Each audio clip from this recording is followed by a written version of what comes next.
Today on Inside the Issues, I speak with Dr. Corinne Squire about her new book, Living with HIV and ARVs, Three-Letter Lives. Hello and welcome to this week's edition of Inside the Issues, a CG Online podcast. My name is Dr. Andrew Thompson. I'm an adjunct assistant professor of political science at the University of Waterloo and program officer at the Bullit School of International Affairs. Every week on the program, we're joined by an expert in international public policy, global governance, or some other aspect of global affairs. Today our guest is Dr. Corinne Squire. Dr. Squire is a professor of social sciences and co-director of the Centre for Narrative Research at the University of East London in the United Kingdom. She's here today to talk about her new book, Living with HIV and ARVs, Three-Letter Lives. Welcome to the program. Thank you. So what inspired you to write the book? So a few things really. I think the first thing was that there's a very obvious kind of contradiction presently in the pandemic between some very positive aspects, for instance, expansion of treatment to about 60% of people who need antiretrovirals among the 35 million people living with HIV. So that's a massive expansion actually over the past 5 years, and partly has happened under the auspices of Millennium Development Goal 6, which was to halt and start to reverse the HIV pandemic by 2015. So that's an incredibly positive aspect. At the same time, levels of new infections are generally reduced, especially in high prevalence areas of the world. Deaths from HIV-related illness are reduced, partly because of the expansion, of course, of antiretroviral treatment. Stigma and discrimination in some places are reported to be on the wane, and I think there's been a general political and policy will to work together in many different sectors around MDG 6 and to create what's often called an AIDS-free generation, or a future without AIDS, or these kinds of positive frames of the future. At the same time, there are a lot of negative aspects of the pandemic still continuing, and that's the tension that's interesting for me. So for instance, half of the people living with HIV don't know their status in the world. People who have antiretrovirals are still only 60% of those who need them on the most conservative estimates of need, actually. On more recent World Health Organization estimates of need, it's about 34%. Despite reductions in stigma and discrimination, there is still a lot of reported stigma and discrimination for people living with HIV, whether or not they have access to treatment. The medical benefits of antiretrovirals are immense, but there are still problems with them, and long-term problems with them. Guaranteeing the funding for them is a major future issue. So there are many, many difficult issues still to contend with. At the same time, also interesting is that we're in some ways a new era of issues around HIV, in that now those 35 million people are all looking at near normal lifespans if they get access to antiretrovirals. So they're looking at, HIV as a chronic illness. Sometimes some people say even just a long-term condition. And many attendant issues come with that around different health problems that may arise later in people's lives living with HIV and antiretrovirals, for instance, cardiovascular disease, diabetes, and so on. But that's a whole new perspective for people who are diagnosed now. For instance, very often HIV will be less of an issue for them than other pressing concerns like food security, like migration and citizenship status. So those are new phenomena in a way. The place of HIV is really one of many issues in people's lives given treatment, and the long-term issues around treatment. And some kind of forgotten issues also exist, I think, which are, for me, the kind of the long-term impact of people having lost a lot of significant people in their lives during the epidemic. And I think this kind of history of the epidemic and the history of stigma and the history of discrimination and so on tend to be overlooked in contemporary optimism about HIV. And then the other impetus for me to do this work was that I've worked for a long time doing interviews with people about their strategies for living with HIV, what support they use and want. And I've done that in the UK and in South Africa. And so every so often I go back and kind of check with people how things are going. So when I did this in 2010 in the UK and did some pilot follow-ups with people who've been in the study for a long time, in fact, in some cases since '93, what was very notable for me was, in fact, how the kind of medical problems were continuing for them.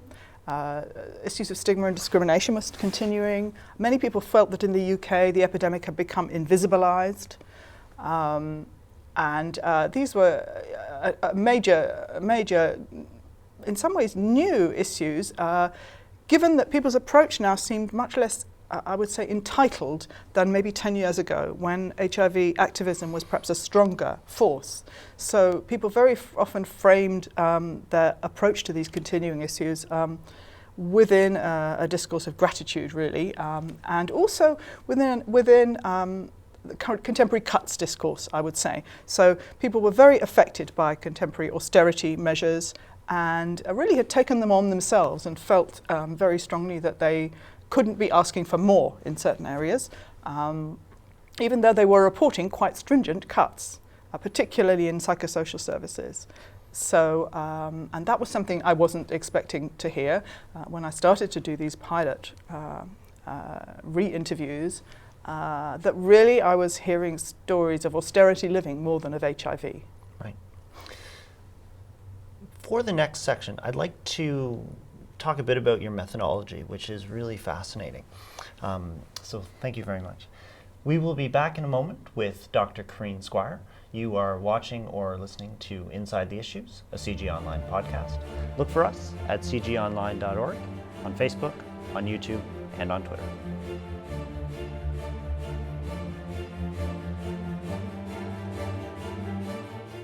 Welcome back to the program. Corinne, throughout the book, you tell people's stories or narratives. Can you say a little bit about your methodology and the types of insights that it can help to generate? Okay. So in this particular field, it seems quite useful to adopt a really rather open qualitative method, given that people living with HIV are very frequently the objects of other kinds of investigations where they have to tick various boxes and so on, and there may be a small amount of leeway for some qualitative input from them. And a lot of that kind of research is incredibly necessary, of course. But it tends to focus in the psychosocial arena on factors that may be affecting their medical adherence, how they're dealing with prevention issues, transmission issues, and so on.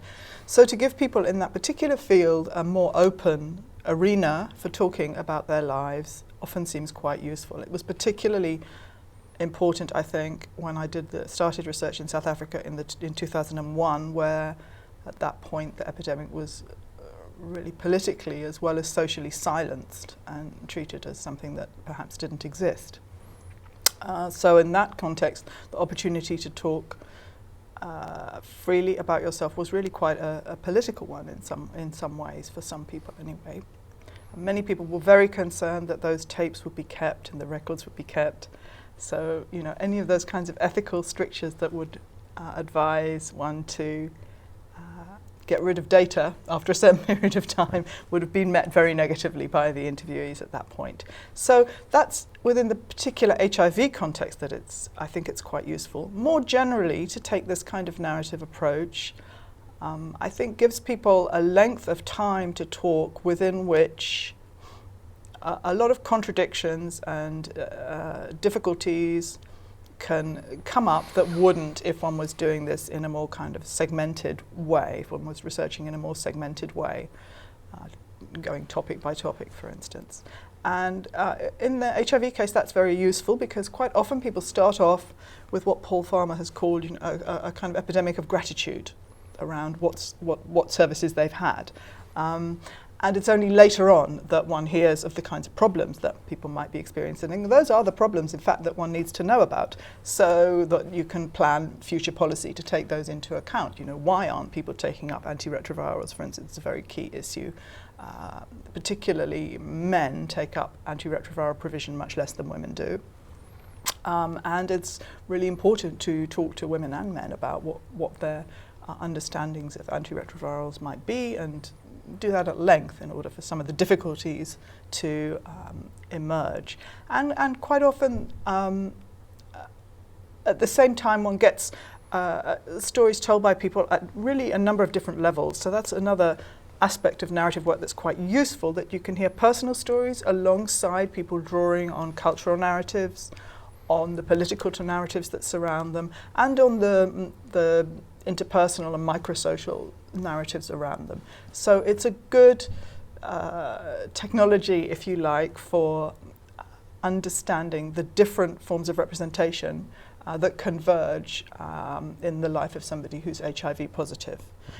And then I think finally, this is not always the case, but there has been around HIV and around other silenced intimate conditions quite often a strong usefulness of personal narratives in bringing people together, in articulating common understandings of a privatized condition, and then being able to use those common understandings to educate others and to push for certain kinds of changes. And that was very important in the HIV epidemic in early days, in the US initially, for instance, with ACT UP, in the UK with the Terence Higgins Trust, in more recent times in South Africa, the Treatment Action Campaign also is very aware of the significance of personal stories for building those kinds of common understandings and common commitments to action. Right. Now, you interviewed people in both the United Kingdom and South Africa. Why are these two locations interesting to compare or to contrast? Right. So partly because I had history of working in both those places, asking rather the same kinds of questions so that I could go back to interviewees, and it's also helpful to have that kind of quasi-longitudinal aspect in a study, because one then can see, snapshots of the epidemic at different times. But more generally, why the UK and South Africa? Well, it's very helpful to have a medium income and a high income country together in a study like this. These are both countries where one could say people live with antiretrovirals as well as HIV on a fairly universal basis. That is, both countries have reached now what is defined as universal provision. That is, provision that's accessible to 80% of people in the country. South Africa also has a wide structure of social grant provision. It has pensions, unemployment benefit for some, disability benefit, child allowances. It's made big changes in provision around HIV, and in particular there have been now in South Africa people taking antiretrovirals for 10 or more years, so that the kind of long-term issues of living with HIV and ARVs are converging in some ways despite the massive resource differences. And it's important to note also that both countries have high Gini coefficients. So, right. In the UK, there are people living, especially migrants and asylum seekers, Sure. living in extremely resource-constrained circumstances with much the same food security issues as you might find in some South African contexts. And was there anything in the stories that surprised you or shocked you? I think the one of the things was what I mentioned earlier, was this kind of shift from the early 2000s when people talked with much more strong sense of entitlement, I think, especially in the UK.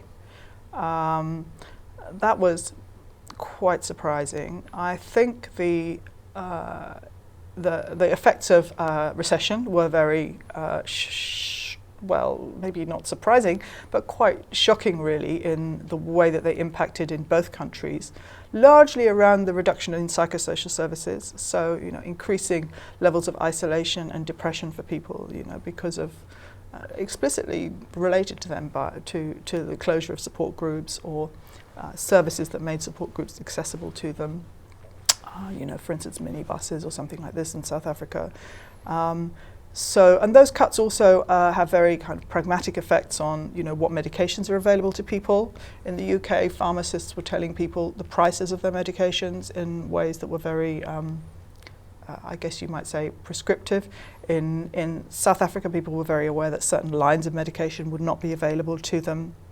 And also people trying to build their income in South Africa through income generation projects had often lost markets through the recession. Right. Thank you very much. In the next section, I'd like to talk about some of your research findings or research conclusions. You've been watching Inside the Issues, a CG Online podcast. Look for us at cgonline.org, on Facebook, on YouTube, and on Twitter.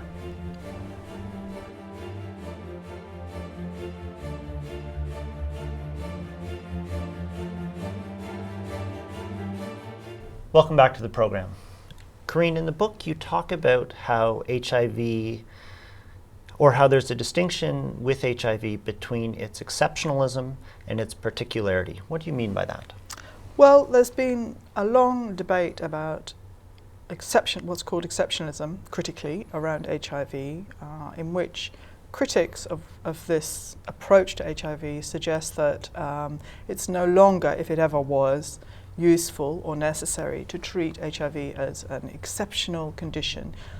This happened, one might say, because of its early and very rapid expansion in prevalence in some areas, its fatality, its medical resistance and difficulty, recalcitrance one could say, the levels of socially freighted meanings around it that generated large bodies of stigma.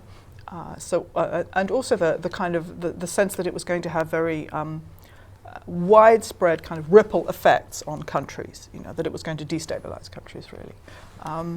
And many people now suggest that, particularly because of the medical advances in addressing HIV and falling rates of new infections and general higher awareness, reducing stigma and so on, it's no longer productive to think about HIV in that way, if it ever was, and it's more productive to mainstream it, one might say, within health provision, within education, to treat it as another chronic illness alongside other chronic illnesses, to test for it within general primary care.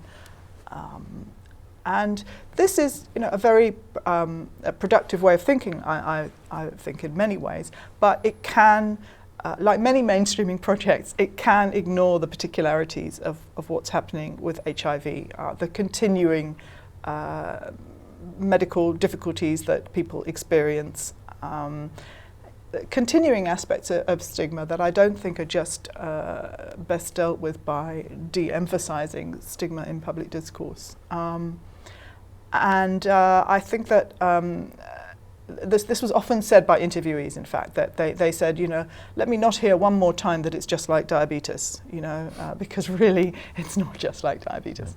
And so I think this is not only true for HIV, it might well be true for diabetes as well, but that to roll these things into constructs like chronic illness or long-term conditions, while there can be incredibly important normalizing effects of this kind of work, can also ignore some really important particularities that, if you ignore them, then become large problems. Right. And building on that, you describe a process of naturalization, which contains three components: medicalization, normalization, and then marketization. Can you say a little bit about this process, and then also talk about some of the resistance to this process of naturalization? Sure. So I use this term drawing from Bourdieu's and Foucault's accounts of naturalization, really, to talk about phenomena that many others have talked about, that is the medicalization and normalization of the HIV epidemic. But I also talked about its contemporary marketization.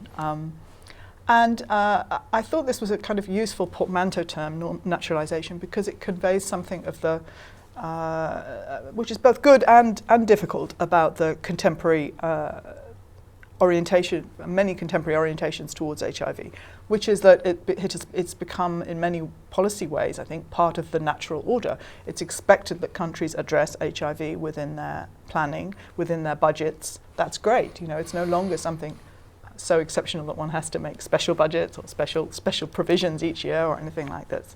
But that kind of incorporation can also solidify and become a kind of unquestioned common sense about what's going on.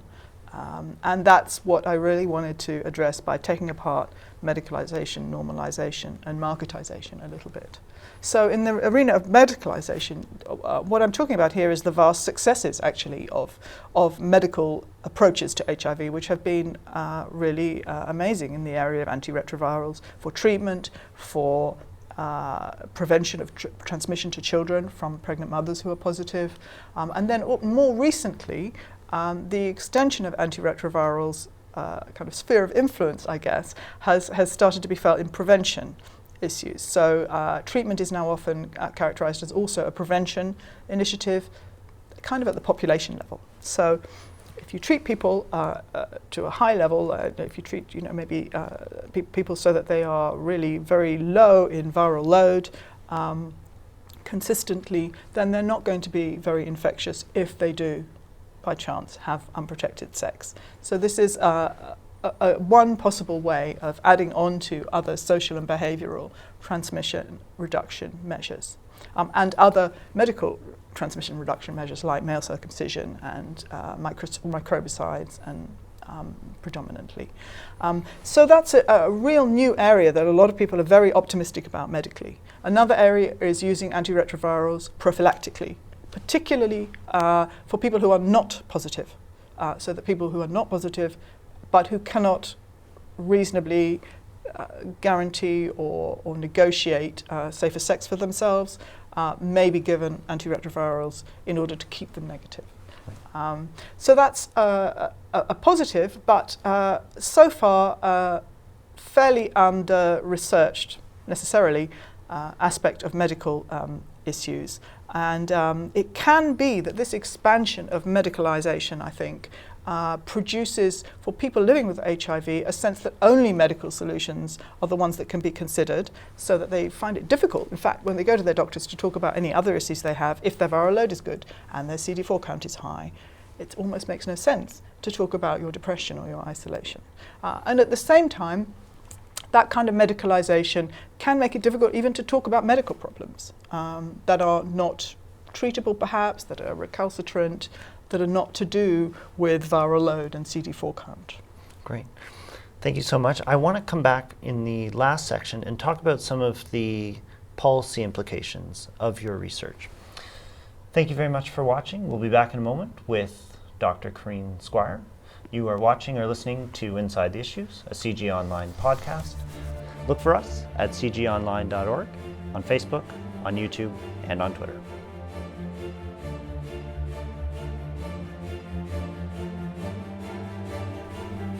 Welcome back to the program. Corinne, I wonder if we could pick up on this issue of resistance and then consider what some of the policy implications might be of your findings. Thanks. So in terms of the naturalized status of the pandemic and the different processes really that feed into that, one can also see those processes kind of undoing themselves, because the medicalization of the epidemic is clearly not a solution. And people living with HIV themselves contribute, I think, very strongly to that undoing. Because very often, in the interview studies that I've done, one finds that their medical knowledge and actions are actually a kind of activist knowledge and actions that have come from activist filters of that medical knowledge. And those are the filters that a lot of times people rely on. And at the same time, of course, many medical practitioners within the HIV field have themselves quite strong activist orientation. So it's not simply that there's a separation between the medical and the activist, or the medical and the interest group of people living with HIV. There's a lot of interaction. In addition, I think very strongly in the current cuts context, I could hear people talking about medical care really as holistic care, and making this a very strong counteracting formulation to the medical care that they were often getting now, which they said was care by numbers in a very short period of time. So this was a very positive reframing that they did. They always pointed out doctors that provided that kind of care, and they were quite critical of doctors that counted their viral load and their CD4 counts and then said fine and showed them the door. So that was a positive thing to find. And I think also in the areas of normalization and marketization, I could also hear interviewees very strongly contesting the assimilation of HIV to other conditions, and in the area of the market, contesting the idea that marketized solutions were really even a market sensible approach to HIV issues. Right. So, building on that, then, are there specific policy recommendations or policy implications that we can take from your findings? Well, yeah, I think there are some. Probably others could draw more from the work. Firstly, around medical approaches, that these have to be these clearly have to be funded, and where funding is unstable for market reasons, particularly around the financial crisis, that's not just a small blip in someone's medication. You know, that's a really serious life-threatening problem with antiretrovirals. So that has to be seen in rather a different context than simply a small, yearly cut to funding budgets or whatever. One really interesting aspect of provision that hasn't much been explored, although it's increasingly being implemented, is countries that are heavily HIV affected making their own antiretrovirals. And that's often promoted, but within a market frame it can be difficult because those medications may not be the most competitive ones on the world market, yet it may be very important for those countries to be involved in producing them. Another policy element I think that's very obvious from what I've already said is that psychosocial services are really cheap but first to be cut. Right. And also just incredibly important for pragmatically in terms of keeping people's health going and good, but also in more general circumstances. And then in the area of the kinds of market supports that people need for living with HIV, in many countries now which do provide grants for people who are HIV positive if they're disabled, those grants are withdrawn if their health is good. But health is very fluctuating if you're living with HIV, even if you're well treated. And also in countries like South Africa, high unemployment makes it very unlikely that you can go into paid work. So people in those circumstances are really in a difficult place. You know, they lose their disability grant the healthier they get. They also lose food support, and that's been a very common trend. I think many people in South Africa reported this, that food support had been lost. And food is very necessary for taking antiretrovirals. And there are many policy arenas that one could think of addressing here. I mean, there are already some good studies on social cash transfers and how those affect people living with HIV and people who may become positive and reduce their risk. There are campaigns in South Africa for basic income grants, for instance, that look to me really useful campaigns in this respect. There are just kind of food initiatives that could be taken around collective purchase and community cooking and things like this that people could be doing, that could be taken up more broadly. I mean, it's unrealistic really to talk about sustainability and investment in the HIV context in a narrow way, and I think a lot of funders want to do that. They want to provide an investment and see the outcome in a one-off kind of way, and they want sustainability quickly. They want an urban food garden to be, feeding the community quickly, or they want to phase out food parcels and all this kind of thing. It's really understandable, but it doesn't take into account the deeper complexities of the pandemic. Right.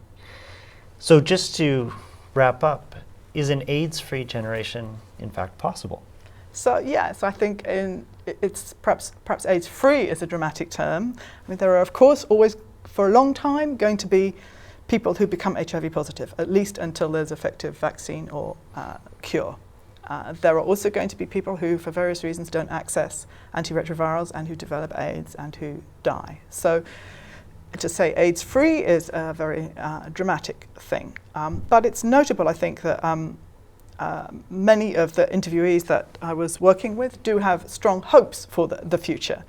They have strong fears as well, particularly around the reduction of international funding.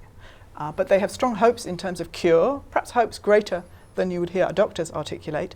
And they also have very strong hopes and plans and local implementations of what one might call social cure.